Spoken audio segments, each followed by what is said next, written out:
Pauro kivimaja, kestev, soojapidav, tugev ja vaikne. Kui maja, siis kivimaja. Kui kivimaja, siis Paurok. Tere taas, alustame oma Pauroki podcastide sarja 7. saatega. Sarja üldpealkiri on Uus kodu, loomulikult Paurokist. Ja esimeses 6 osas me oleme rääkinud üldiselt maja ehitamise esimestest sammudest, oleme rääkinud müüride püstitamisest, siseviimistlusest, selles mõttes, et millega, kuidas üldse sisemisi seinu tasandada, loomulikult välisviimistlusest ja põhimõtteliselt meil on maja juba enam-vähem valmis. Ja tänases saates võtame huviorbiiti sisekujundusliku poole. See loomulikult ei ole enam nii tihedalt seotud Paurokiga kui materjaliga, aga ikkagi, kui juba maja Paurokis, siis arutame ka selle läbi, milline võiks olla sisekujundus. Ning ümber laua meil siis täna istuvad kõigepealt Priit Põldmäe, sisearhitekt. Ole ja 2 sõnaga tutvusta ennast oma tegemisi.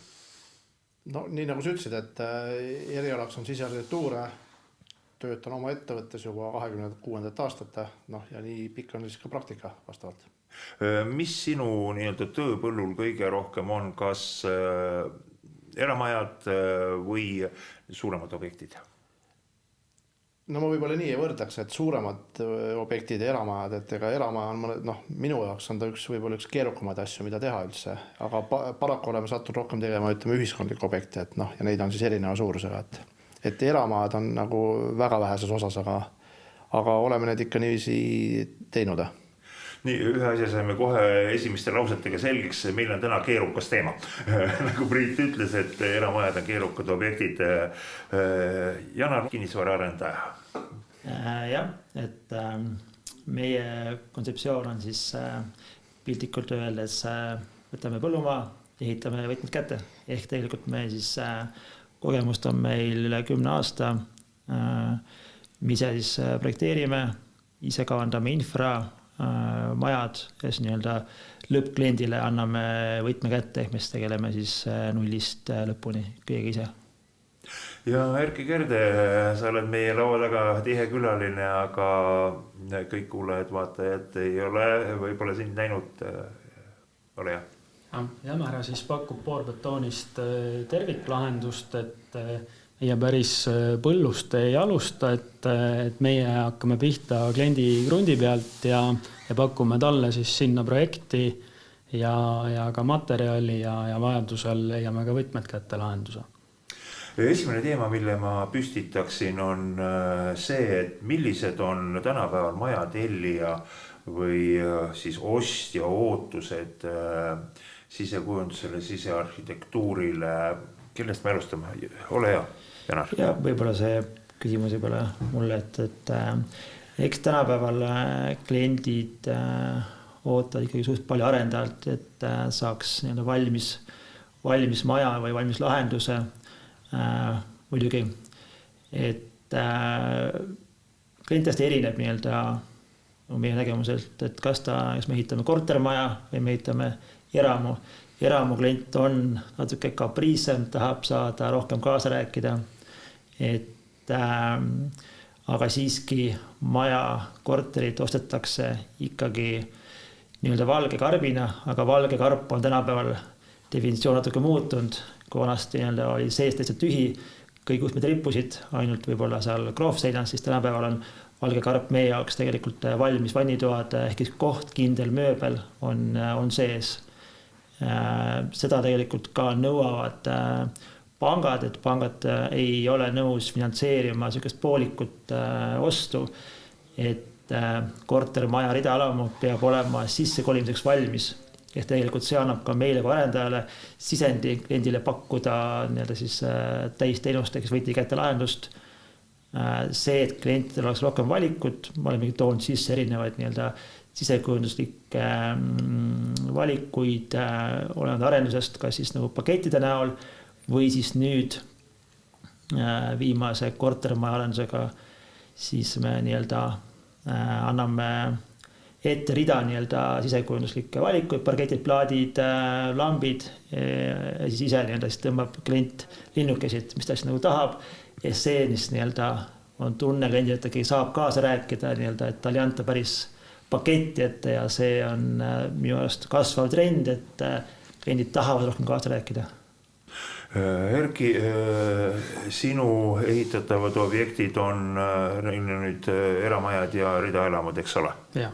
Et mida sa Janari jutule võib-olla lisaksid ja kuivõrd sinu objektid ja sinu töö nüüd erineb sellest seisukohast? No selles mõttes, et ega ta ei erine muus osas, kui et klient on kohe alguses nii-öelda meiega koos, ehk ta on valinud välja reeglina krundi, tal on selles osas mingi nägemus, tal on soovid nii-öelda maja välimusele, sisule ja sealt pealt hakkab see töö, et see käib kõik paralleelselt nii sisemusele, välimusele kui maastikule, kui kõigele sellele mõtlemine, et need piirid on iga valdkonna vahel olemas, aga nende kõikide asjadega on algusest peale koos vaja töötada, et saada parimat lahendust. Aeg on sõnajärg anda korraga Priidule. Ole hea, lisa sa uus mõõde võib-olla meie tänasesse arutelusse, et mis peaks olema läbi mõeldud eelnevalt, et sisekujundusliku poole pealt millised asjad, millised väikesed nüansid, et inimene saaks tõepoolest võtmed kätte sisse kolida, et millele tuleb tähelepanu pöörata, sest üksikasjadest nüanssides ilmselt on teema. Kui siin kuulata, mida eelkõnelejad rääkisid, et näiteks korterite puhul, et eeldatakse, et on sees kohtkindel mööbel, näiteks köök, panipaik, sisustatud vannituba. No tihtipeale see tüüplahenduses köök ikkagi saab olla enam-vähem mingi kindla konkreetse koha peal seotuna kommunikatsioonidega. Nii palju siis on seal inimesel võib-olla enda kaasamõtlemisruumi, et ega toidutegemis ja ütleme, kuidas öelda, köögikasutusharjumused on väga erinevad. Et kellele kuidas meeldib, et siis seda tegelikult tuleks siis nagu kohe võimalikult varases staadiumis nagu vaadata ja teada anda, et kuidas nagu konkreetsele perele või kliendile meeldib, et sama lugu tegelikult pädeb ka garderoobi puhule.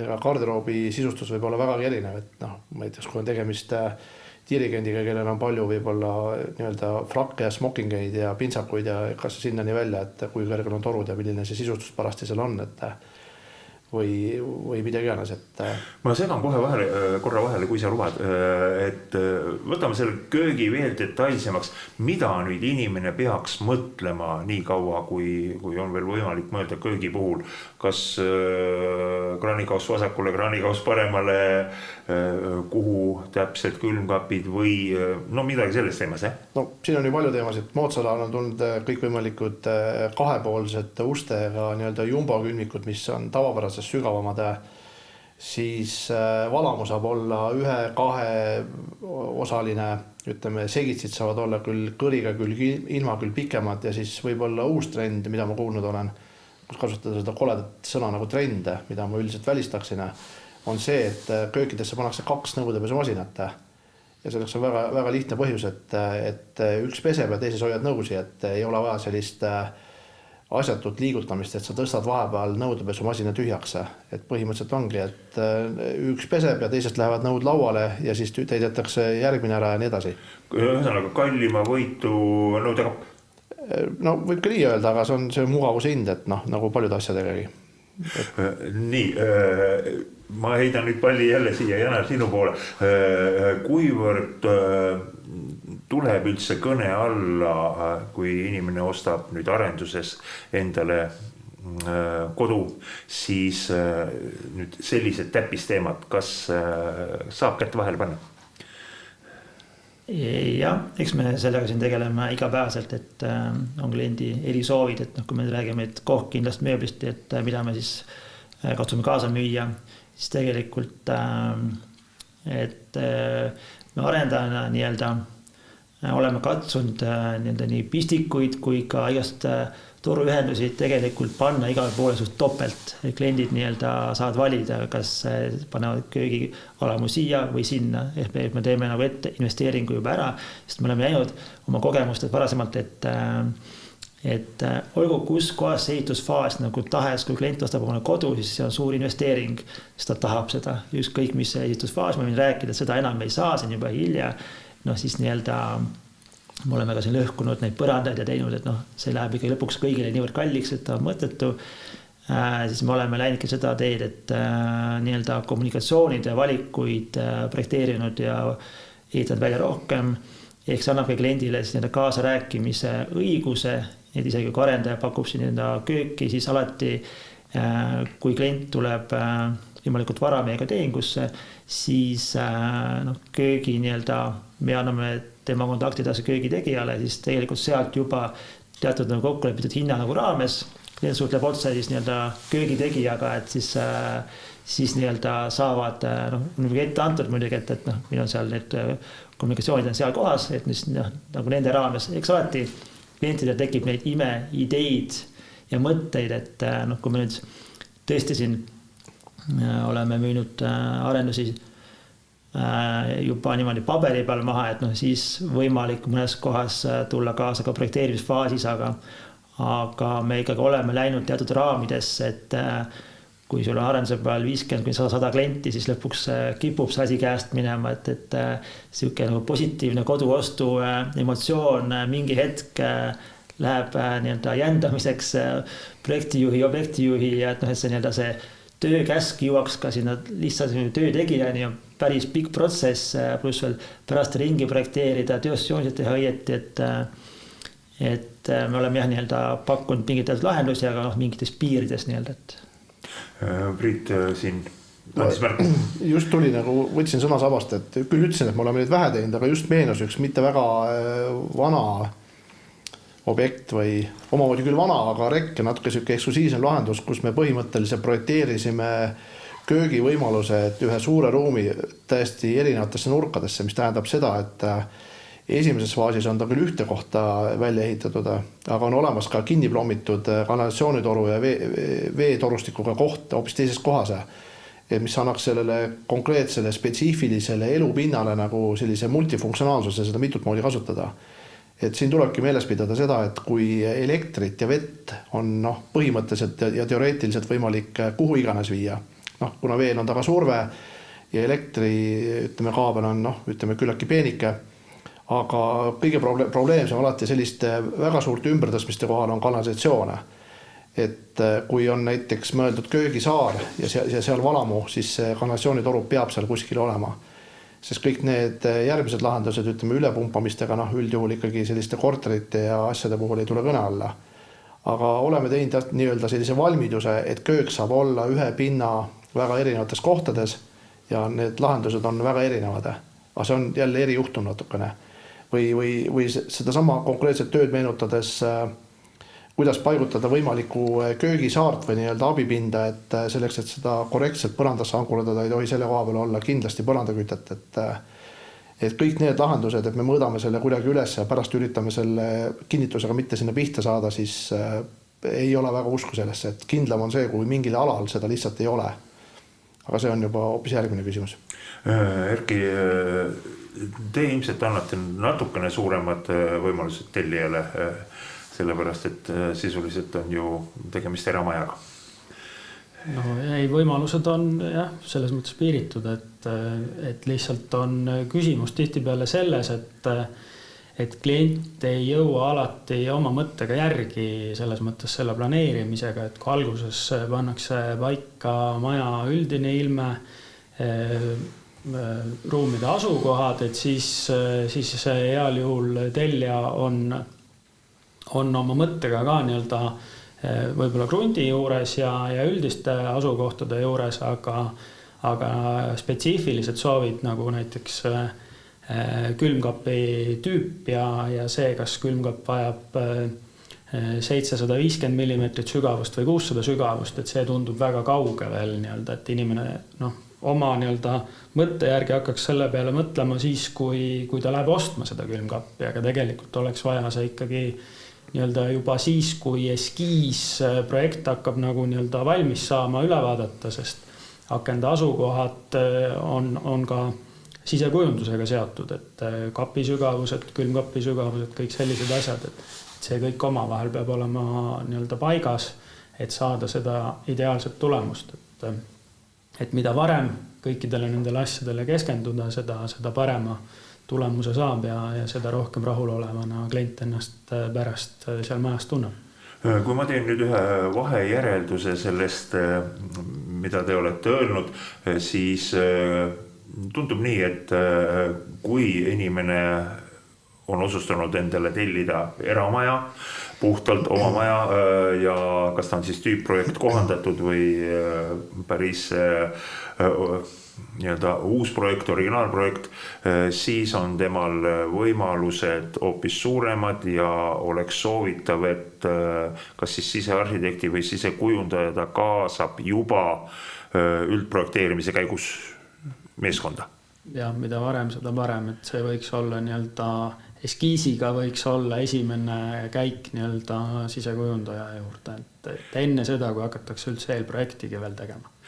Mis hetkel, kui inimene planeerib endale kaasata abiliseks siis sisekujundaja, mis hetkel ta arendaja puhul peaks selle inimese kaasama? Eks meil on nagu sama, et parem on ikkagi oma ost või teha ära enda võimalikult vara.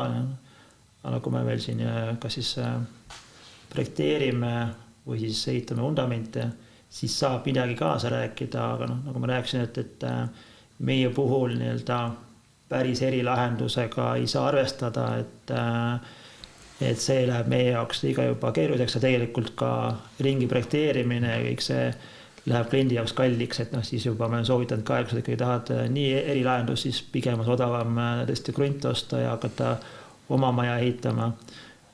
Sisekujundajatega või arhitektidega on ka see, kui klient kaasab, et ma olen soovitanud ka, kui sa ikkagi nagu kliendi puhul hästi võõras sellest teemast nii-öelda, et siis ongi see, et kuhu sa oma isegi kööki või valamut tahad saada, kuhu sa lampi tahad saada, et küsi nagu nõu. Aga tihti on see, et sisekujundajad hakkavad siin, arhitektid hakkavad ju tõstma seinuringi ja aknad ringi ja meil on ikka mitu klienti niimoodi tulevad ja paluvad, kas ikka ei saa ja et ma ostan nii vara ja ikka peab ikka saama ja siis see seletamine, et ikkagi nii päris nagu ei saa, et see tähendab ju tegelikult ju kõike kommunikatsioonide ringi projekteerimist, kütte, ventilatsioon, kõik, mis tegelikult tähendab ju uute projektide nagu algusest lõpuni tegemist, mis lähebki päris erilahenduseks. Ja siis need hinnad on ka teised ja siis klient ei mõista, et miks see nii kallis on, et kui on 20 maja on ühte moodi ja üks on nagu teist moodi, siis ta paraku läheb kalliks. Enda poolt lisaksin veel ühe mõtte, nüüd mõtteid tuleb pidevalt juurde. Värvitoonide valik, ilmselt väga paljud tellijad, majaostjad astuvad nagu siin natuke rajalt kõrvale, et valitakse värvikaardi pealt see pisikene, lipikene ja ütleks, et see värvitoon on õige. Ja siis tulemus, kui arendaja on selle lasknud seina panna, siis tullakse kohale, kuule, nii tume või nii ele või see pole üldse see, mida ma ette kujutasin. Kuidas see käitumismall peaks käima? Eks klientidel alati on ju just naispoole pealt on see värvide valiku soov on selline, et tugevam tema tahab just seal kaasa rääkida, et eks me oleme ka lasnud nagu teha, et eks seal tihti niimoodi on ja see värvikaart seal poes ei näita ikkagi seda õiget, siis meie oleme teinud kuskil circa ruutmeetrise näidis igaks juhuks, et tule nüüd vaata ja võrdle, et vaata valguse käest ka, see hästi oluline, et kus poolt tuleb akna valgus sisse nii-öelda ja kas ta on tumesein või ei ole nii-öelda, et siis on täpselt lõpuks saad selle soovimise nagu tahad, mitte ei pea mitu korda ringi värvima. Tahtsingi just küsida, kas ehitajad aksepteerivad proovivärvimist? See oleneb jälle, ütleme tegelikult arendust ja objektist, aga et ikkagi, kui on kliendil kindel soov, et eks siis saab ikka, jah. Nii, Erki puhul tuleb vist rohkem ette sellist? No jah, ei, isegi nagu selles osas nagu ei ütleks midagi, et ega see värvivalik, nagu Priit ütles, on nagu see kõige viimane ja kõige lihtsam teema. Ja kõige olulisem. Jaa, aga see selles mõttes me ei pea selle pärast muretsema, et see on alati nagu muudetav, et seinu saab alati üle värvida. Küll ütleme tumedast valgeks tagasi minna on võib-olla keeruline, aga see kõik ei ole nagu see, mille pärast muretseda. Et kui see sein on sellist värvi nagu ei meeldi, saab selle uuesti üle värvida. See ei ole probleem.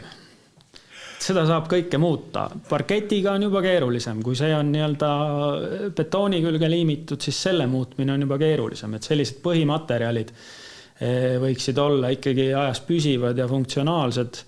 Mulle meeldivad ehedad, aga alati ei pea olema ehedad ja nii edasi.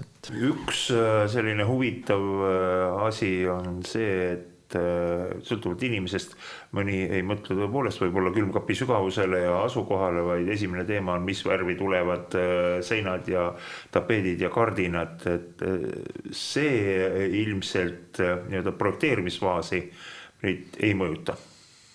No, kui sa seda minu käest konkreetselt küsid, siis minu jaoks on see maailma kõige ebaolulisem küsimus, et mis värvi on sein või millised on kardinad, et eeskätt peaks olema inimese kodu talle endale mugav ja mõnus elada, mis tähendab seda, et ta peaks olema funktsionaalne.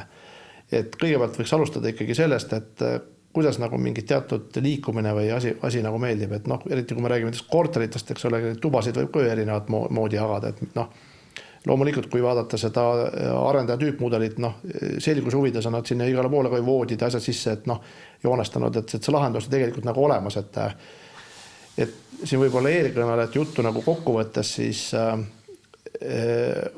oleks mõistlik, ütleme korterit soetades võimalikult oma soove ikkagi tegelikult nagu tagasi hoida, sest neid paljusid asjasid ei ole võimalik teha. Sest projekteerimine on süsteemne protsess, et piltlikult öeldes, kui on ka kogemata sattudes oma tulevasse korterisse, kus puuduvad vaheseinad, on üks tühi ruum, võib jääda selline tunne, et neid seine võib ju täna panna kuhu iganes tuju tuleks.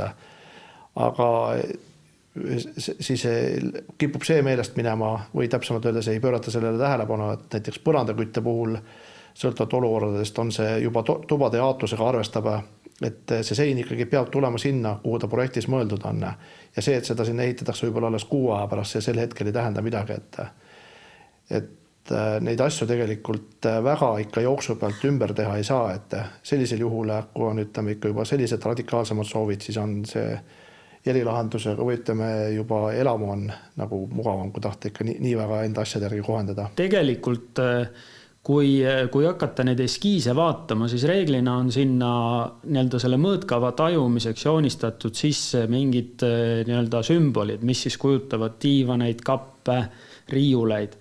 Siis reaalselt võiks üle vaadata nende asjade mõõdud, et kui reeglina joonistatakse sirge 2-meetrine diivan, siis on ta küll päris suur diivan, aga sinna kohta ei pruugi ära mahtuda suur nurgadiivan. Ehk need sümbolid, mis on projektis, need on seal sellepärast, et aru saada, et need on seotud reeglina ka tänapäeva programmides mingite konkreetsete mudelitega sellest asjast, et alati vaadata kõrvale, et need sümbolid, mis sinna projekti on joonistatud, et need lähevad ka kokku mõne konkreetse tootega, mis sulle siis kliendina võiks meeldida, mida ta tahab endale.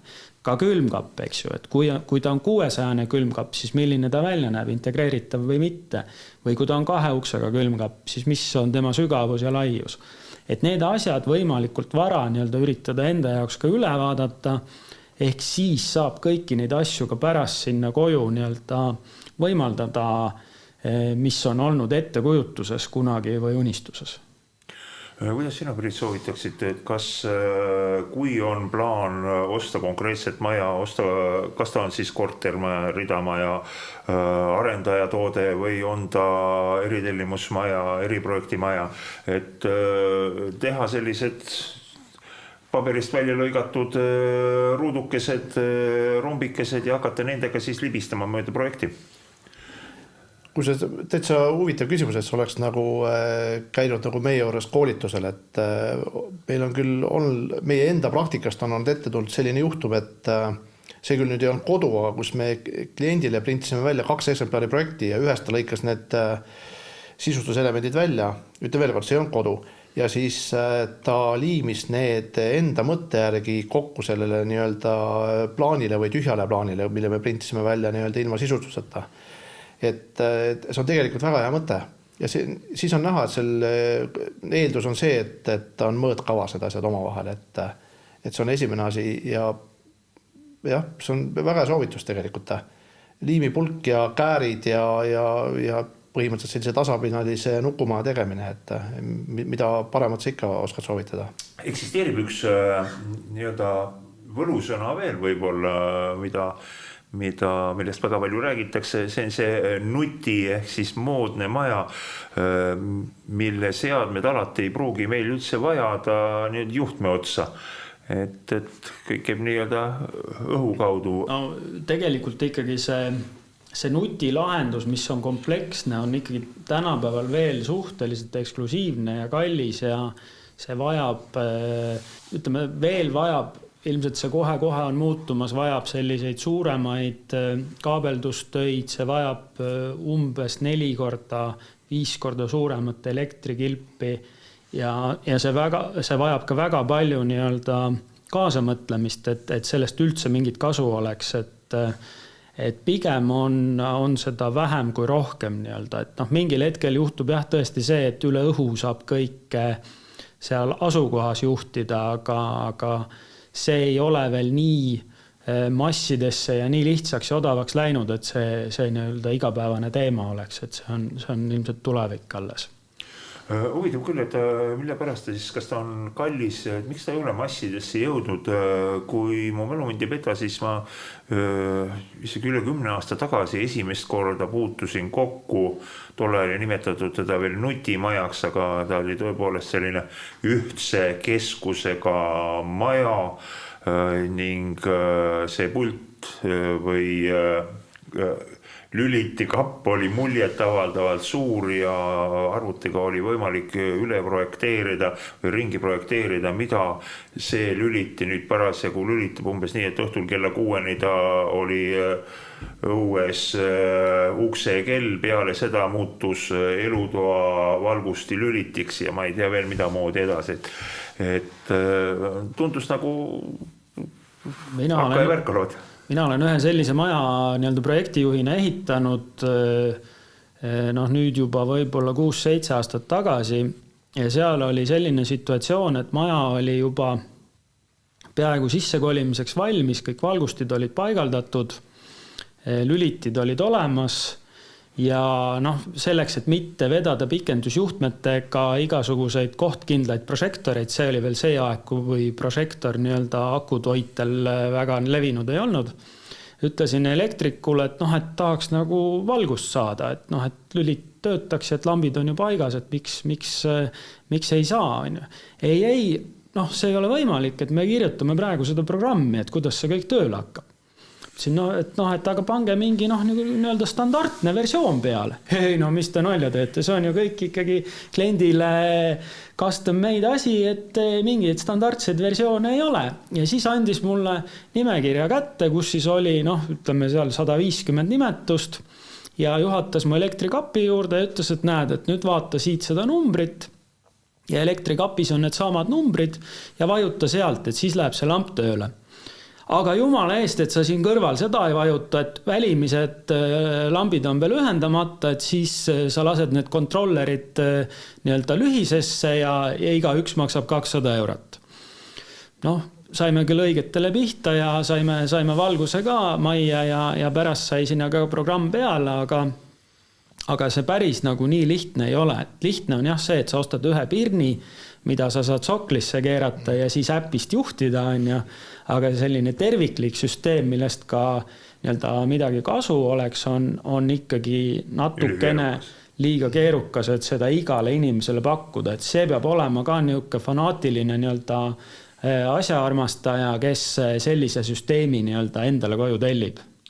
Nii, meie aeg lendab uskumatult kiiresti. Võib-olla mõned sellised nõuanded, lühikesed nõuanded, kogemuslikud ja siis sisekujundus, siis arhitekti poolsed nõuanded. Näiteks mõtte suuruse heidan õhku. Kui on meil köögitööpind ja kui on võimalik sinna kööki kuidagi jätta ka aken, et siis kuhu poole peaks ja kuhu peaks aken jääma, et mugav oleks tööd teha? Kraanikausist näiteks. No nii. Nüüd on köögi juba tähele puutaks, aga et ootamatult keeruline. Ei ole keeruline. Tegelikult on see, et hakkame sellest pihta, et ütleme nii, et see, kes köögis põhiliselt toimetab, kas ta on vasaku ja paremakäeline ja järelikult käsi jääks valgusel ette, siis ühel juhul on aken vasakul ja siis juhul paremale. Või võib-olla see on isegi iganenud on nagu vale sõna öelda, et nagu vanasti oli, et kui sul on töölaud ja sa oled paremakäeline, et siis aken olgu vasakule, võib ka ju seda reeglit järgida. Aga ma mõtlesin, et see tuleb vähe selline peenem küsimus, et kui tööpinna kõrgus me teadaolevalt on keskmiselt 90 centimeetrit on ja siis aknalaud võiks ka olla sama kõrgusega või nõksa kõrgem, mitte madalam on, et ei oleks selle mingi asi kuskil ees, et see on nüüd muidugi nagu meil siin on kombeks öelda peenhäälestamine, aga kõike seda tuleks jälgida. Kohe läheme peenemaks. Feng Shui.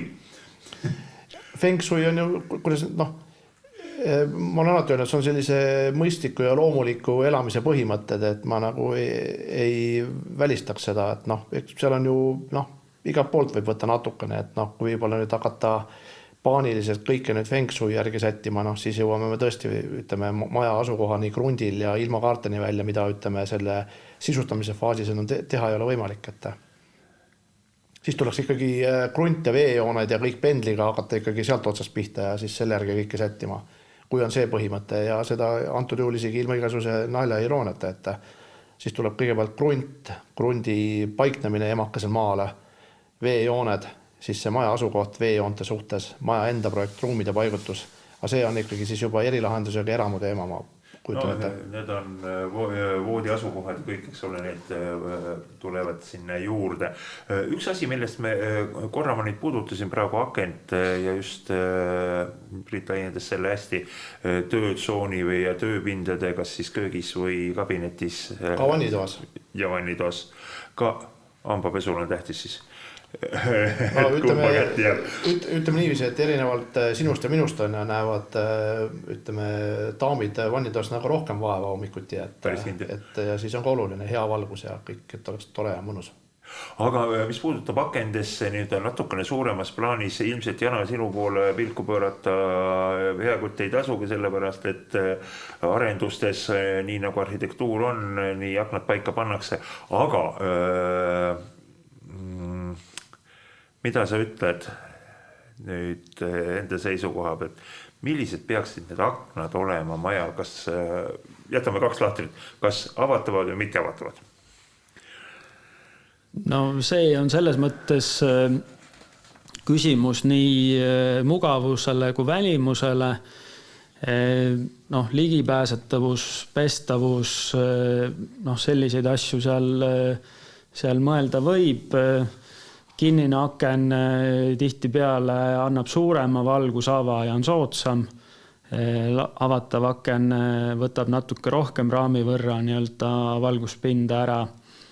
Kui erinevatel turgudel on erinevad aknatüübid tavalised, et kui mõni Soome projekt, mida Eestisse tuua on väga kitsaste akendega, siis Eestis kasutatav saksa tüüpi aken võib liiga vähe valgust anda, aga see on väga spetsiifiline juba. Suurepärane saate lõpetamine võttis jälle arutelu hoo üles, igal juhul võtan siis veel kord kokku, sisekujundus ei ole niisama lihtne teema, sellele võiks mõtlema hakata juba siis, kui teil on oma kodu soetamise mõte olemas ja vastavalt siis sellele, milline saab teie kodu olema, kas siis korrusmajas või eramajas, kas ta on eriprojekt või on ta tüüpprojekt, lahendus, vastavalt sellele on teil võimalus oma soove väljendada ka ehitajale. Meie teiega kohtume Baurocki podcastide sarjas veel kord ja